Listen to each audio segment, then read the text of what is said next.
행복하세요. 네, 이곳에 우리 왕 대신 예수님 와 계십니다. 예수님 만나면 삽니다. 예수님 만나면 해결됩니다. 여러분 인생에 어떤 문제를 있다 할지라도 예수님 만나면 예수님이 해결해 주십니다. 무엇보다도 예수님 만나면 닫힌 문도 열립니다. 그리고 가장 중요한 거 하늘의 문도 열립니다. 오늘 하나님의 말씀을 듣다가 말씀을 듣는 중에 말씀이신 예수님, 말씀 자체이신 예수님, 살아서 역사하시는 그 예수님을 꼭 만나는 우리 모두가 되기를 주님 축복합니다. 자, 오늘 설교 제목은 예수 믿으면 삽니다. 자, 따라해 봅니다. 예수 믿으면 삽니다. 다시 한번 예수 믿으면 삽니다. 네, 오늘 꼭 예수 더 깊이 만나는 우리 모두가 되기를 바랍니다. 예수님께서 꽃을 피워서 우리에게 지금 기쁨을 주고 계십니다.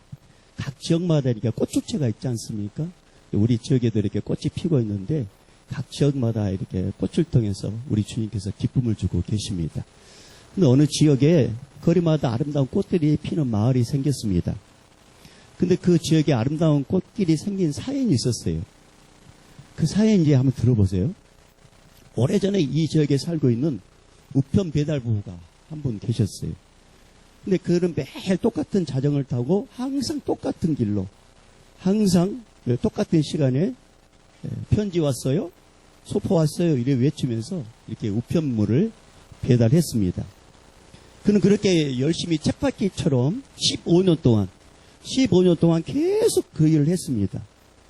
그럼 이제 나이가 점점 들어가면서 중년이 되면서 인생의 직업에 대한 회의감, 그 다음에 위기감을 느끼게 됐어요. 나이가 들어가면서 느끼는 것들이죠. 그리고 자신의 이 단조로운 생활, 단순하고 단조로운 이 생활, 이게 너무 실증이 났습니다. 그는 이 우편 배달 일을 계속 할 것인지, 아니면 다른 일로 바꿀 것인지, 바꾼다면 어떤 일을 할 것인지에 대해서 이제 고민을 하게 됐어요. 그리고 이제 주님께 기도합니다. 주님, 너무 실증납니다. 너무 하고 싶지 않습니다. 다른 일이 있다면 저에게 좀 그런 일을 좀 이렇게 할 수 있게 해달라고 계속 기도했습니다. 근데 어느 날 주님께서 너 그 일 계속 해라, 이렇게 말씀하시는 거예요. 그는 예수님께 주님, 나는 그 일이 너무 지겹습니다. 너무 지루합니다. 어떻게 계속 하냐 말입니다. 이렇게 물었습니다.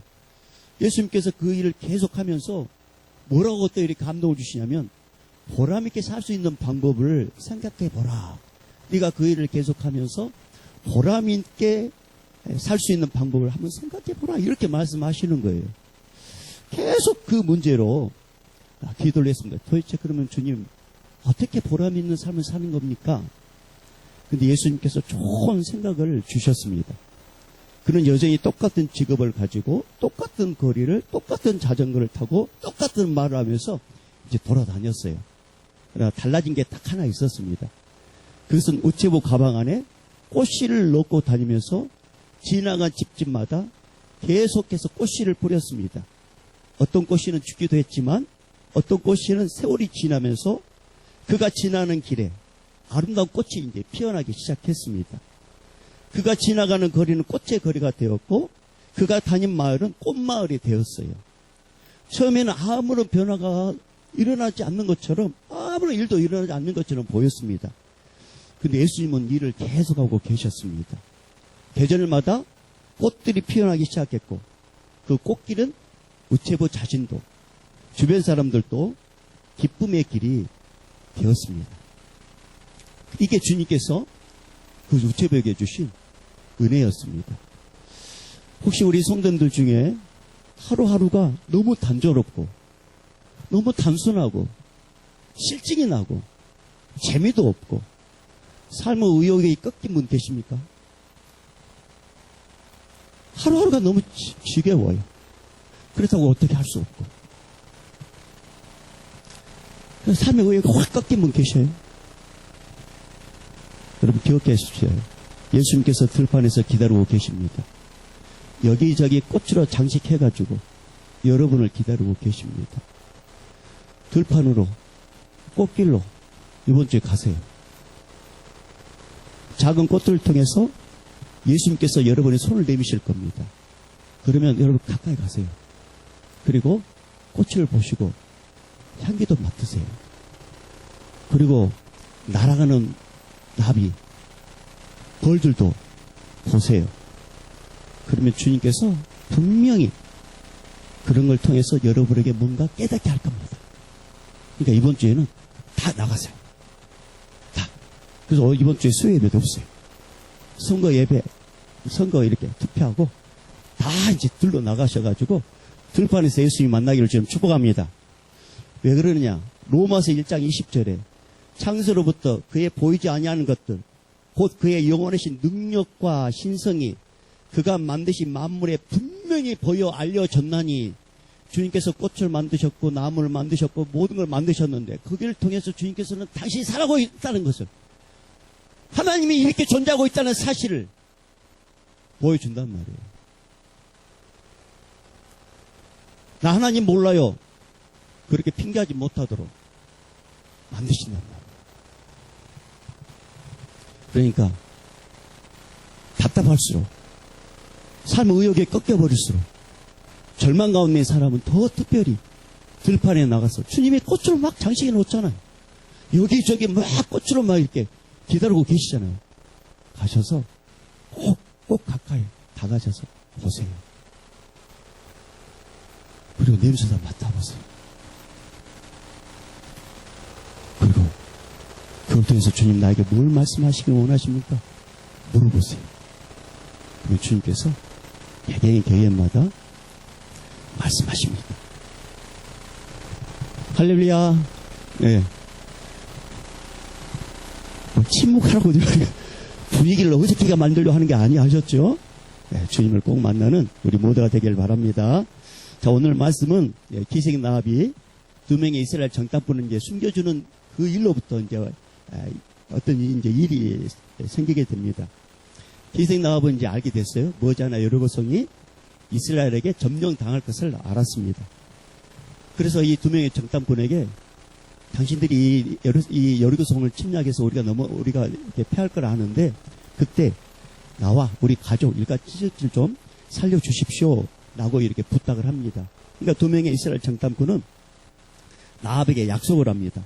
성벽 위에 있는 네 집에 몸은 사람들은 살 것이다. 그러나 이 집을 떠나면 죽게 될 것이다. 그러면서 너희 집이라는 사실을 표시할 수 있도록 붉은 줄을 다 매달아라. 그러면서 그렇게 이제 약속을 하고 헤어집니다. 라합은 마음이 너무 급했습니다. 자신의 부모와 일가 친척들과 친구들에게 찾아가서 자신이 거주하는 성벽집으로 모이라고 간청을 합니다. 왜냐하면 곧 전쟁이 일어나잖아요. 전쟁이 일어나면 여리고성은 무너집니다. 성벽에 있는 자기 집으로 모이라고 해야 돼요. 근데 이런 말을 듣는 그의 가족들, 그의 일가 친척들, 그의 친구들은 황당하게 들리는 거예요. 여러분, 이스라엘과 전쟁이 시작되면 가장 위험한 곳이 어디냐면 성벽 위입니다. 그리고 그 집들입니다. 성벽 위에 있는 집들은 가장 먼저 위험을 만나게 되고 가장 먼저 무너지게 되어 있어요. 전쟁이 일어났을 때 가장 안전한 곳은 성벽과 멀리 떨어진 성 중심의 가옥들입니다. 그러면 라합은 이렇게 이야기해야 돼요. 그의 부모와 그의 일가 친척들과 그의 친구들에게 전쟁이 시작되기 전에 성 중심의 안전 가옥으로 빨리 이동하십시오. 그렇게 이야기하면 쉽게 와 닿잖아요. 이해가 되잖아요. 그런데 라합은 어떤 정확한 설명도 없이 자신의 성벽집으로 빨리 모이라고 이야기합니다. 곧 전쟁이 시작되니까 빨리 자기 집으로 모이라고만 그렇게 이야기합니다. 뭐 어느 정도 사실을 고백하고 자신의 집으로 모이도록 해야 하는데 라합은 모든 것을 다 말하지 않아요. 그러니까 일단 빨리 모이시라고요. 일단 오시라고요. 이렇게만 이야기하는 거예요. 여러분, 사실 라합은 모든 말을 다 전하면 안 돼요. 왜냐하면 그 소문은 순식간에 여리고성 사람들에게 퍼질 수 있기 때문에 그렇습니다. 왜냐하면 라합의 일가 친척들에게, 그의 친구들에게, 야, 이 땅은 곧 맹하게 들고 이 성은 무너지게 된다는 것을 장황하게 설명하면 자기 일가 친척들과 친구들에게 또 다른 친구들과 또 다른 일가 친척들이 있지 않겠어요? 그러면 이 사실은 순식간에 여리고성에 퍼지게 됩니다. 그러면서 이 일로 인해서 라합과 그의 가족들은 더 큰 위험에 빠질 수 있어요. 그래서 모두가 다 알면 안 돼요. 자신의 가족들만 알고 있어야 돼요. 그러니까 라합은 자기 가족들, 자기 친척들, 자기 친구들에게 빨리 모여라고, 일단 모이시라고요. 그렇게 부탁을 합니다. 근데요, 쉽지가 않아요. 이게 설득한다는 게 쉽지가 않아요. 라합의 집이 성 중앙에 있다면 성벽에 치열한 싸움이 시작되기 전에 빨리 이쪽으로 오시라고. 성 중앙에 있다면 빨리 이쪽으로 오라고 그러면은 이해할 수 있어요. 근데 라합은 그렇지 않아요. 라합의 집이 어디가 있어요? 성벽 위에 있잖아요. 가족 중에 누구라도 라합이 이상하고 황당한 말에 토를 달거나 반론을 제기한다면 라합의 가족은 모이기가 쉽지 않습니다. 왜 위험한 성벽에 모여야 돼? 왜 이곳에 모여야 돼? 그렇게 의문을 제기한다면 라합은 이스라엘 정탐꾼들이 이렇게 약속을 했어요. 그러니까 일단 모이시라고요. 그렇게 말을 해도 이미 의심의 눈초리로 이미 의문점을 갖고 질문했기 때문에 라합의 설득력은 공허할 수밖에 없습니다. 하지만 라합은 중단을 하면 안 돼요. 가족들에게, 친구들에게, 친척들에게 빨리 성벽집으로 오라고, 빨리 내 집으로 오셔야 됩니다라고 계속 이야기를 해야 됩니다. 왜냐하면 죽고 사는 문제잖아요, 이게. 죽고 사는 문제. 그래서 라합은 계속 설득해서 자기 집에 모이게 합니다. 그럼 대초에 하나님께서 사람을 창조하시고 하나님은 사람과 함께 있는 것을 너무 즐거워하셨어요. 기뻐했습니다. 인간과 대화 나누기를 우리 하나님이 참 좋아하셨어요. 인간도 하나님과 함께 하기를 좋아했었고 인간도 하나님과 대화하기를 참 좋아했습니다. 하나님께서 모이라고 명령하지 않았음에도 불구하고 인간들은 자발적으로 하나님께 모여서 하나님의 말씀을 듣는 것을 즐겨하셨습니다. 하나님이 하시는 모든 일들을 인간은 그대로 받아들였고 그대로 따르며 살아왔습니다. 그런데 어느 날 인간이 타락합니다. 하나님의 말씀을 거부합니다. 대신 죄를 짓게 하는 사탄의 말을 따릅니다. 죄를 지은 인간은 하나님과 함께 있는 것을 답답하고 지루하게 이제 여기게 됩니다. 하나님께서 불러서 하나님 앞에 모이는 것이 예전에 재미있었단 말이에요. 죄를 짓기 전에 재미있었어요. 근데 더 이상 재미가 없습니다.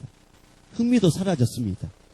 하나님의 앞에 모이는 시간이 너무나 아까울 정도였습니다. 하나님 앞에 모이는 시간이 손해보는 것처럼 느끼게 됐어요. 인간이. 그래서 대신 인간은 자신이 마음이 원하는 대로, 자신이 가고 싶은 대로, 자신이 하고 싶은 대로, 자신이 믿고 싶은 대상을 믿고 사는 존재로 타락하고 맙니다. 이처럼 자신이 원하는 대로 살면 마음이라도 편해야 되잖아요. 자신이 원하는 대로 살면 마음이라도 기뻐야 되잖아요. 그런데 생각대로 잘 되지 않아요. 오히려 근심과 걱정과 염려가 크게 다가오고 불안의 나날이 연속입니다. 이게 인간이 죄를 지은 타락의 결과였어요. 이런 인간을 사랑하신 하나님은 다시금 자신의 품으로 모이도록 설득을 해도 타락한 인간은 하나님 품으로 오는 것을 싫어합니다. 그리고 영원히 떠납니다. 타락한 인간은 더 이상 하나님 말에 귀를 기울이지 않습니다. 타락한 인간은 하나님의 음성을 듣는 것보다 세상 말이 재미있어요. 세상에서 더 많은 기쁨과 더 많은 즐거움을 누리면서 살아갑니다. 하나님과 반대 방향으로 가면 죽는다는 것을 뻔히 알면도 불구하고 하나님과 반대 방향으로 가는 것을 당연하게 생각합니다. 그 길의 끝에는 아픔이 있고 눈물이 있고 죽음이 있다고 설득을 해도 전혀 관심도 없습니다. 이 모든 것이 죄의 결과였습니다. 하지만 사랑의 하나님은 인간을 살리고 싶었습니다. 세상을 향한 얼굴을 하나님께로 다시금 향하게 하고 싶었습니다. 하나님께서 아무리 말을 해도 상황을 만들어서 돌이키게 하려고 해도 전혀 알려고도 하지 않고 관심도 없는 인간들을 사랑이 많으신 하나님은 살리고 싶었습니다. 그래서 직접 인간의 모습을 이 땅에 내려와서 돌이키게 하려고 계획을 갖고 계셨고 그 계획을 몸으로 실천하시는데 그분이 누구시냐? 바로 예수 그리스도십니다. 예수님이 인간으로 내려오신 하나님이십니다. 예수님 안에는 전능한 능력과 권세가 있습니다. 이 땅에 오신 예수님은 위험한 이 세상에서 안전한 천국으로 들어가자고 초대를 해요, 인간들에게. 근데 인간들은 관심이 없습니다. 위험한 이 세상에서 안전한 천국으로 들어가야 된다고 그렇게 초대해도 전혀 관심이 없습니다. 그럼에도 불구하고 우리 예수님은 끊임없이 이 위험한 세상에서 안전한 천국으로 들어가려면 내게 모여야 된다고, 당신에게 모여야 된다고, 예수님 자신에게 모여야 된다고 계속 말씀합니다. 분명하고 확신 있게 말합니다. 그것이 구원을 받는 길이고, 그것이 너가 사는 길이고, 그것이 네가 망하지 않는 길이라고 계속 이야기하지만 인간은 관심이 없습니다. 하지만 예수님은 계속 말씀하십니다. 모이라고. 어떤 장황한 설명하지 않았어요. 네가 사는 길은 내 품에 모이는 길이라고. 여러분, 라합이 그랬어요. 라합이 이스라엘 군사들이 여리고를 공격해서 무너지기 전에 자신의 부모와 형제와 친구들을 집에 다니면서 이스라엘 군사들 공격하기 전에, 공격하면 그때는 늦으니까 공격하기 전에 자신의 성벽이 있는 집으로 모이라고, 우리 집으로 와라고, 일단 오시라고 이렇게 계속 찾아가서 이야기합니다. 라합의 강력한 요청에도 부모와 일가 친척들과 친구들은 도무지 이해가 되지 않아요. 그러니까 머뭇거려요. 그러나 라합은 모든 것을 다 말해줄 수는 없어요. 근데 분명한 사실은 성 중앙에 있는 집회에 있거나 길거리에 나가면 반드시 죽게 된다고 확신 있게 말합니다. 하지만 자신의 집에 있으면, 성벽에 있는 자신의 집에 있으면 전쟁 때도 안전하고 전쟁 후에도 안전하고 다 산다고 설득합니다. 그리고 모이게 합니다. 그리고 그 친척들은 다 모입니다. 자, 그게 19절에서 21절까지 말씀입니다. 자, 여호수아 2장 19절에서 21절까지 한번 읽어볼까요? 시작. 누구든지 내 집 문을 나가서 거리로 가면 그의 피가 그의 머리로 돌아갈 것이요, 우리는 허물이 없으리라. 그러나 누구든지 너와 함께 집에 있는 자에게 손을 대면 그의 피는 우리의 머리로 돌아오려니와, 네가 우리의 이 일을 누설하면 네가 우리에게 서약하게 한 맹세에 대하여 우리에게 허물이 없으리라 하니, 라합이 이르되 너의 말대로 할 것이라 하고 그들을 보내어 가게 하고 붉은 줄을 창문에 매니라. 붉은 줄을 창문에 맸다는 것은 그의 가족들이 다 들어왔다는 그런 뜻입니다. 라합의 가족은 라합의 설득이 논리적이라서 너무나도 그냥 이해를 쉽게 이렇게 논리적으로 설명해서 모인 게 아니에요. 라합의 설득이 상황적으로 이해가 돼서 모인 게 아닙니다. 라합의 집에 뭔가 이렇게 있어서 모인 게 아니에요. 근데 라합의 말을 들어보니까 그의 말에 자신감이 있고, 그의 말에 뭔가 확신이 있고, 뭔가 이상하고, 뭔가 이해가 되지 않아도 뭔가 있다고 생각되는 거예요. 그래서 라합의 집에 모였습니다. 라합은 애매하게 말하지 않았어요. 우리 집에 모이면 아마 살 거예요? 그렇게 확신 없이 말하지 않았어요. 그냥 모여도 돼, 안 모여도 되고요. 그냥 시간 있으면 모이고요, 안 모여도 돼요. 그렇게 두리뭉실하게 말하지 않았습니다. 모호하게 말하지 않았습니다. 라합은 분명하고 강력하게 확신을 갖고 말했습니다. 여러분, 상식적으로 생각하면 전쟁에서 가장 위험한 곳이 어디예요? 가장 최전방이잖아요. 성벽은 가장 최전방이란 말입니다. 근데 그 성벽집에, 라합의 집에 그의 친척들과 그의 친구들이 모였습니다. 만약에 라합의 설득이 약했다면, 라합의 얼굴에 뭔가 떨리면서 라합의 말에 확신이 없고 분명하지 않았다면 어떤 가족도 모이지 않았을 거예요. 하지만 라합의 얼굴에는요, 확신이 있었어요. 분명한 말에 힘이 있었어요. 그의 모습 속에 뭔가 확신이 있었단 말입니다. 그러니까 그의 친척들과 친구들은 마치 자석에 이게 철이 끌려가듯이 라합의 집에 그냥 이렇게 모여든 거예요. 근데 그렇게 일하도록 하신 분이 누구시냐? 바로 제2자, 제2격 성자이신 예수님이셨습니다. 예수님께서 그의 말에 확신 있게 말하게 하고 듣게 하셨어요. 자, 그러면 이들은 어떻게 됐을까요? 자, 여호수아 6장으로 한번 가볼까요? 여호수아 6장. 자, 오늘 본문의 말씀을 책갈피에 끼시고 여호수아 6장 22절에서 25절까지. 여호수아 6장 22절에서 25절까지. 자, 우리 다 같이 한번 읽어봅니다. 시작. 여호수아가 그 땅을 정탐한 두 사람에게 이르되 그 기생의 집에 들어가서 너희가 그 여인에게 맹세한 대로 그와 그에게 속한 모든 것을 이끌어내라 하며 정탐한 젊은이들이 들어가서 라합과 그의 부모와 그의 형제와 그에게 속한 모든 것을 이끌어내고 또 그의 친족도 다 이끌어내어 그들을 이스라엘 진영 밖에 두고 무리가 그 성과 그 가운데 있는 모든 것을 불로 사르고 은금과 동철 기구는 여호와의 집 곳간에 두었더라. 25절. 여호수아가 기생 라합과 그의 아버지의 가족과 그에게 속한 모든 것을 살렸으므로 그가 오늘까지 이스라엘 중에 거주하였으니 이는 여호수아가 여리고를 정탐하려고 보낸 사자들을 숨겼음이었더라. 아멘. 어떻게 됐어요? 살았잖아요. 라합의 말이 모호하지 않았습니다. 확신 있게, 분명하게 모이면 살지만 내 집을 떠나면 죽는다고. 뭔가 이끌려. 그래, 제2격 성자 하나님께서 그 말을 믿게 하셨고 라합의 집에 모인 사람들은 다 살았습니다. 사랑하는 여러분, 오늘 말씀은 구약의 이 라합을 통해서 예수님께서 이 땅에 오셔서 행하실 사역에 대해서 미리 보여준 말씀입니다.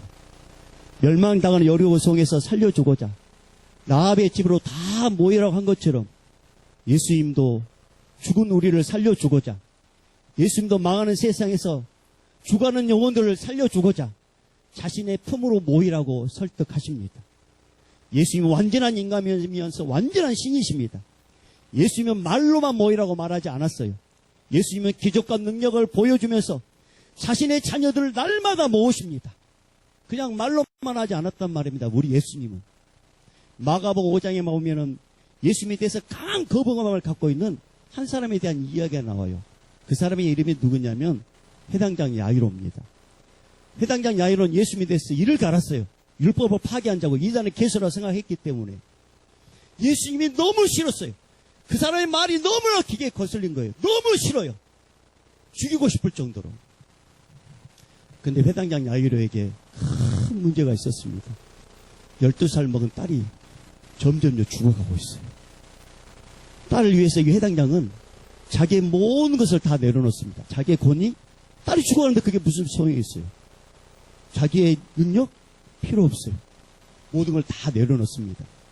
그리고 그렇게 미웠고 그렇게 이를 갈았고 그 사람의 말이 너무나 귀에 거슬렸던 그 예수님께 찾아갑니다.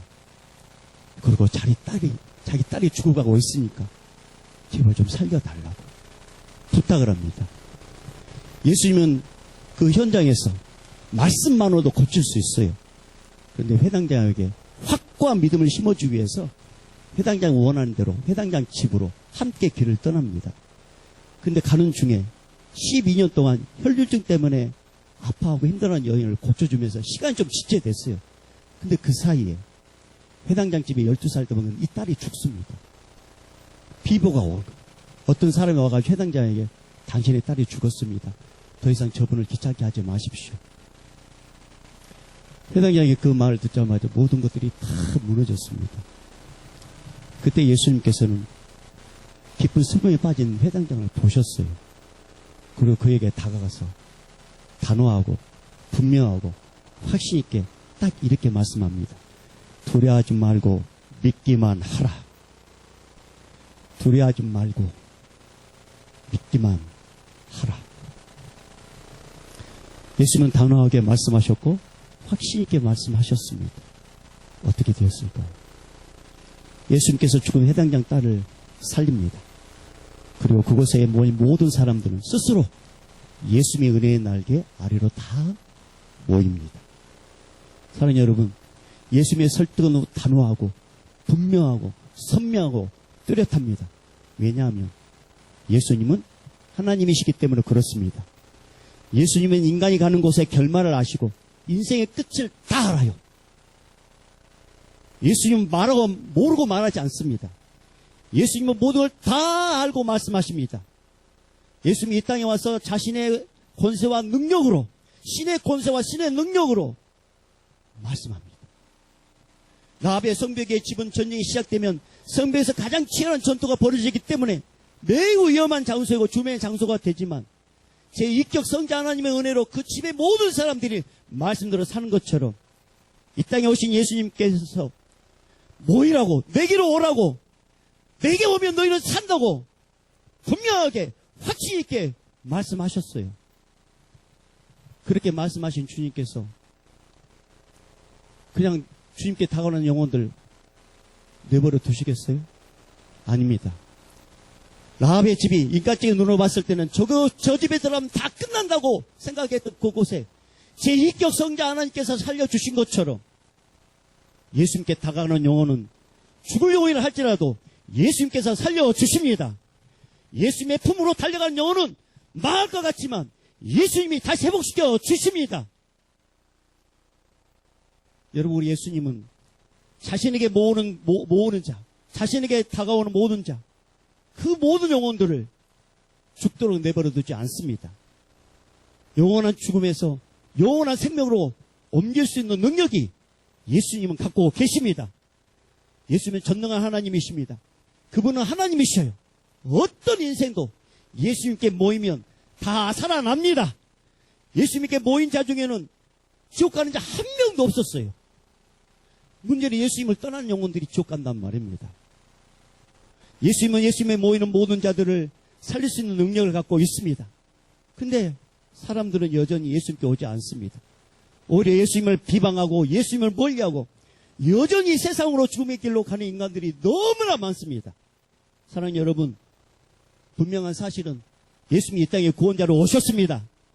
예수님은 자신에게 모든 인간들을 다 모으기 위해서, 자신에게 다 모으기 위해서 이 땅에 오셨고, 이 땅에 계실 때 수많은 설교로 설득하셨어요. 오병이어 기적 현장에서도 설득하셨고, 가나 혼인잔치 현장에서도 설득하셨고, 넓은 들판에서도 설득하셨고, 마을과 집에 들어가면서도 설득하셨단 말입니다. 내게로 와라고. 그리고 확실히 있게 이렇게 선포하셨어요. 예수께서 이르시되 내가 곧 길이요 진리요 생명이니 나로 말미암지 않고서는 아버지께로 갈 자가 없다. 주님이 말씀하셨어요. 내가 길이다, 내가 진리다, 내가 생명이다. 나로 말미암지 않고서는 아버지께로 올 자가 없다. 이렇게 확실히 있게 선포하셨습니다. 사랑하는 여러분, 예수님께 모이면 삽니다. 예수님께 나오면 어떤 타락한 인간도 삽니다. 근데 여전히 머뭇거리고 있습니다. 여전히 구경꾼으로 있습니다. 여전히 멀찍이 떨어져서 여차하면 세상으로 도망가려고 하고 적당한 거리를 두는 영혼들이 너무나 많습니다. 여러분, 예수님이 이 상황을 얼마나 안타깝게 생각하는지 이런 말씀을 하셨어요. 누가복음 13장 34절에 예루살렘아 예루살렘아 선지자들 죽이고 내게 파송된 자들을 돌로 치는 자여, 암탉이 제 새끼를 날개 아래 모음같이 내가 너희의 자녀를 모으려 한 일이 몇 번이냐? 그러나 너희가 원하지 아니하였도다. 여러분, 우리 예수님이 얼마나 안타까우셨는지. 내가 몇 번이나 너희를 모으려 했는데 너희는 관심도 없구나. 여러분, 병아리가 독수리 공격에서 피할 길은 딱 한 가지밖에 없어요. 딱 하나. 어미닭 날개 속으로 들어가면 됩니다. 마찬가지입니다. 어떤 인생이라도 예수님 날개 아래에 들어가면, 예수님께 모이면 그 영혼 삽니다. 예수님은 자신의 날개 아래에 모인 자들을 어떤 위험과 어떤 아픔 속에서도 우리 예수님께서 은혜의 날개로 그 영혼을 품어 주십니다. 그리고 위험에서도 막아 주십니다. 사랑하는 여러분, 왜 예수님은 왜 말을 분명히 명확하게 하시는 걸까요? 바로 예수님에게 모이게 하기 위해서 그렇습니다. 예수님이 말을 분명하게 하지 않으면 누가 예수님께 모이겠습니까? 확실히 있게 말하지 않으면 누가 예수님께 모이겠어요? 그러니까 예수님께서 확신 있게, 확실하게, 왜냐하면 이건 생사가 걸린 문제이기 때문에 가장 단호하게, 분명하게 말씀하셨습니다. 우리도 마찬가지입니다. 여러분, 누군가 설득하려면 분명 확신이 있어야 되잖아요. 전도를 가장 잘하는 자는 말이 화려하기 때문에 전도를 잘하는 게 아니에요. 예수님을 만나면 산다는 확고한 신앙이 있을 때 그 확고한 이 선포가 그 상대편의 마음을 감동시켜서 예수를 만나도록 그렇게 전도를 합니다. 사랑하는 여러분, 예수님의 모든 말씀은 너무나 분명하고 확고한 말씀입니다. 예수님은 그의 성도들에게 한 번도 애매하게 말한 적이 없습니다. 예수님은 어떤 질문에 모르겠다고 말한 적이 없었습니다. 예수님이 인간의 어떤 궁금한 것도 한 번도 모르겠다고 말한 적이 없습니다. 이런 예수님을 만난 사람들이 누구예요? 성도예요, 성도. 성도란 예수님의 말씀이라면 100% 믿고 따르는 자들이 성도입니다. 성도란 예수님의 말씀이라면 자신의 머리로 이해가 되지 않아도, 납득이 가지 않아도, 예수님의 말씀대로 따르면 손해가 될 것 같아도, 망할 것 같아도 따르는 자들이 성도입니다. 그렇게 따르는 자들을 예수님은 내버려 두셨어요? 아닙니다. 예수님은 자신의 날개를 넓게 펴서 모든 재앙이 지나갈 대로 품어주셨고, 그의 날개를 지켜주셨고, 그의 날개를 보호해 주셨고, 그래서 오늘 우리가 여기 있는 것이에요. 오늘 여러분 한 주간 살면서 얼마나 많은 어려운 일이 있는지 여러분 아십니까? 여러분이 그 현장에 있었음에도 불구하고 어려운 문제를 당하지 않는 것은 주의 날개를 품어주셔서 우리가 건강한 거예요. 주의 날개를 품어주셔서 우리가 안전한 거예요. 우리 눈으로 보이지 않아서 그렇지. 그러나 예수님은 당신에게 오는 자, 당신의 날개 품에 들어오는 자, 한 영혼도 내치지 않았습니다. 다 만나 주셨습니다. 그 어떤 고난과 그 어떤 고통이 있다 할지라도 주님의 날개 아래에서 우리 예수님께서 다 해결해 주셨습니다. 사랑하는 여러분, 이제 우리는 예수님의 설득에, 이제는 우리가 설득을 당해야 돼요. 예수님의 말씀에 우리는 이제 스스로 설득을 당하는 은혜로운 자가 되어야 됩니다. 그러나 우리는 때때로 인간적인 생각으로 예수님을 설득하려고 하는 무지하고 어리석은 일을 범할 때가 있어요. 예수님이 날개 아래에 모이는 것에 대해서 거부하고 반항하고 온갖 핑계를 대고 오히려 살려주려고 회복시키려고 보호해주려고 모여라고 내게로 오라고 말씀했음에도 불구하고 예수님 내 형편 몰라서 그래요. 예수님 내 처지 몰라서 그래요. 예수님의 생각이 잘못된 거예요. 그러면서 예수님을 설득하려고 하고 주변 사람들에게 내 형편 알지? 내 아픔 알지? 그 주변 사람을 설득하려고 하고 그런 자들이 너무나 많습니다. 여러분 분명히 알아야 합니다. 자신의 날개로 사는 자와 예수님의 날개 아래에서 사는 자는 완전히 다른 삶을 살게 됩니다. 자, 따라해 볼까요? 자신의 날개 아래에서 사는 자는 자신의 힘으로 살고 예수님의 날개 아래에서 사는 자는 예수님이 항상 지키신다. 다시 한번 자신의 날개 아래에서 사는 자는 자신의 힘으로 살고 예수님의 날개 아래에서 사는 자는 예수님이 항상 지키신다. 할렐루야. 사랑하는 여러분, 우리가 예수님의 날개 아래에 모이고 예수님의 보호를 받으려면 그러면 우리는 어떻게 해야 될까요? 어떻게 해야 될까요, 우리는? 여러분 먼저 예수님을 진실되게 믿으십시오. 예수님을 여러분의 인생의 주인으로, 내 인생의 주인으로 모셔 들으십시오. 그리고 이렇게 선포하십시오. 예수님은 내 인생의 주인이십니다. 그렇게 선포하십시오. 그리고 예수님의 말씀대로 사십시오. 내 감정과 내 상황에 따라서 이해가 되면 받아들이고 이해가 되지 않으면 거부하는 존재가 아니라 예수님의 말씀이면 그냥 믿음으로 받아들이십시오. 그러면 예수님께서 그 영혼 책임지십니다. 그리고 예배를 통해서 예수님의 확고한 말씀을 들으십시오. 예배 시간에 예수님의 말씀을 자주 듣고 자주 은혜를 받으면 예수님의 말씀대로 살고 싶고 예수님의 날개 아래에 모이고 싶은 그런 마음이 막 든단 말입니다. 하지만 예배를 무시하고 예배의 말씀을 무시하면 결국 예수님과 멀어지고 그 영혼은 망합니다. 따라서 예배란 예수님의 날개 아래에 모여서 예수님의 도우심과 보호를 받는 라합처럼 우리가 보호를 받고 예수님의 은혜를 받는 시간이 바로 예배 시간입니다. 하지만 이 예배를 거부하면 자신의 날개로, 자신의 힘으로, 자신의 능력으로 살다가 결국 그 인생 망치게 됩니다. 사랑하는 여러분, 우리 모두 예배를 통해서 예수님을 만나십시다. 예수님의 은혜의 날개에 모이십시다. 예수님의 평안과 은혜를 누리며 사십시다. 그러려면 예수님께 오십시오. 예수님께 오십시오. 거리를 두지 마시고 예수님이 내 인생의 주인이라고, 나는 예수님이 없으면 못 산다고, 예수님 도와달라고, 예수님의 은혜의 날개 품어달라고 다가서십시오. 그럼 예수님께서 여러분 도와주십니다. 함께 하십니다. 그 은혜를 누리는 우리 모두가 되기를 주님 축복합니다. 자, 마지막 다시 한번 따라해 볼까요? 자신의 날개 아래에서 사는 자는 자신의 힘으로 살고, 예수님의 날개 아래에서 사는 자는 예수님이 항상 지키신다. 이 은혜를 경험하는 우리 모두가 되기를 주님 축복합니다.